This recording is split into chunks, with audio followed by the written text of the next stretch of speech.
I slogged into the house with the intention of grabbing a yogurt from the fridge and shoveling a few lumps into my mouth before passing out. But while I was rustling through the sink trying to find the cleanest spoon, I noticed the flowers on my windowsill. They used to be a bright puff of reds and pinks and oranges, an explosion of color. Now they were crisp, crumbling, as black as sin. I could have sworn that I'd watered them all week, but to be honest, my mind was fried. What with midterms, my breakup, and Mother's Day coming up. Besides, they could have died from an abundance of water too. Right? I made a mental note to Google it, ate half of my yogurt, split the other half on my bedside table, and fell asleep with the television on. 6 o'clock. My phone alarm chimed. I'd been asleep for a solid 8 hours. Not bad considering I usually woke up every hour on the hour to pee, chug water, or contemplate the meaning of life. Maybe today I'd actually keep a clear head, actually get shit done. So I dusted the crust from my eyes, wiped the saliva from my lips, and walked to the closet. What the fucking... Every shirt, black. Every pair of jeans, black. Every dress, every romper, every skirt, every scarf, black. I never wore that shade. My therapist convinced me that my attitude would improve if I surrounded myself with brightness. So I wore Easter colors all year. Yellows, light greens, bright purples, baby pinks. I owned 1 or 2 black tops at most, and a pair of black slacks for job interviews. But that was it. Maybe someone had snuck in and replaced my clothing as a joke. A college prank from one of my friends that knew I needed some cheering up. I plucked a hanger from the rack and looked at the dress dangling down from it. When I bought it, it was turquoise with white lace at the top. Now the entire thing was one shade, from neckline to hemline. It still had a tear at the hip that my ex had accidentally torn during sex. One that I never got around to hemming. That confirmed it. Someone didn't buy the same dress in a different color and replace it while I was asleep. They dyed the original dress black. At least, it must have been dye. What else could it be? Either way, my entire wardrobe was ruined. I had nothing viable to wear. I didn't know who to call, who to blame, but there had to be someone. I turned around, reaching for my phone to scroll through my contact list, and holy shit, that was hot! I dropped the phone the second I touched it. But even from the 5 feet away, I can see the screen was brown with spiderweb cracks, like it had been badly burned.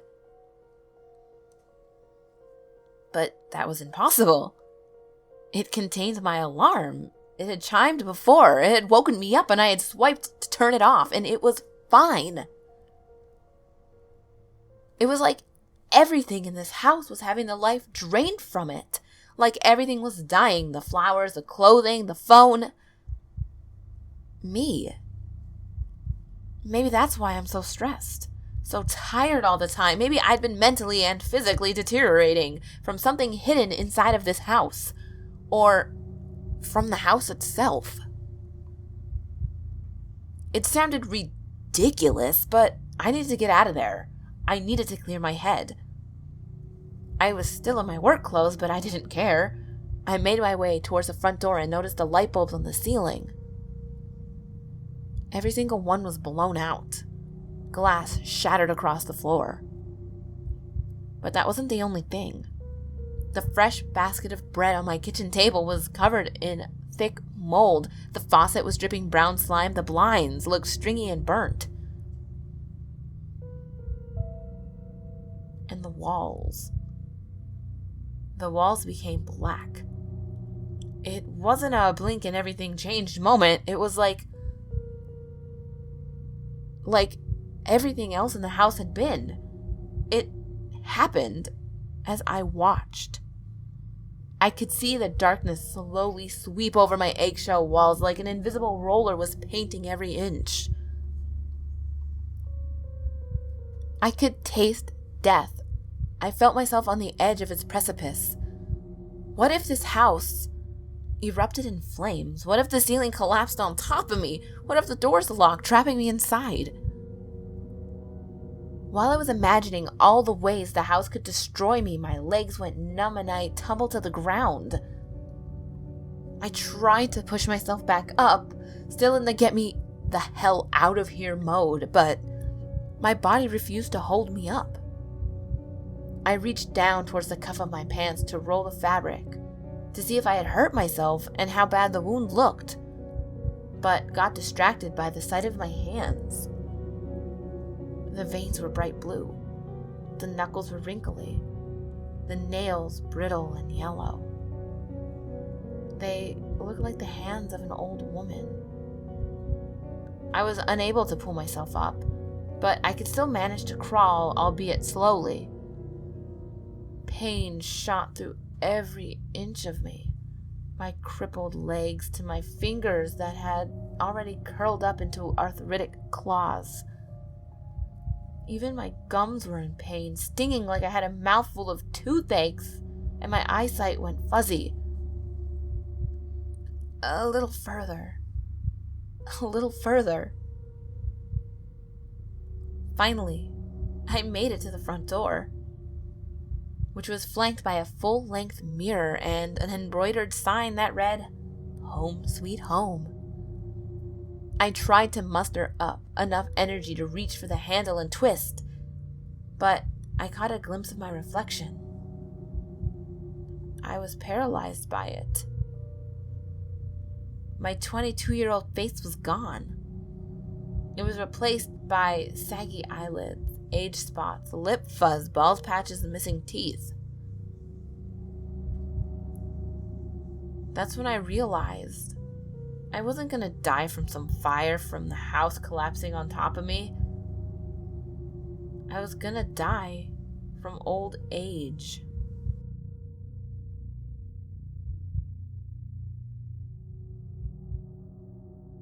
Hey ghouls, another short one. I'm sorry. I worked all weekend. I wasn't supposed to, but I did. So I'm a little tired, but I really like how this one went. I really liked narrating this one. I got really into it. I don't know if you could tell, but I did. But yeah, I had so much fun with this one. I really liked it. And I hope you ghouls enjoyed it too.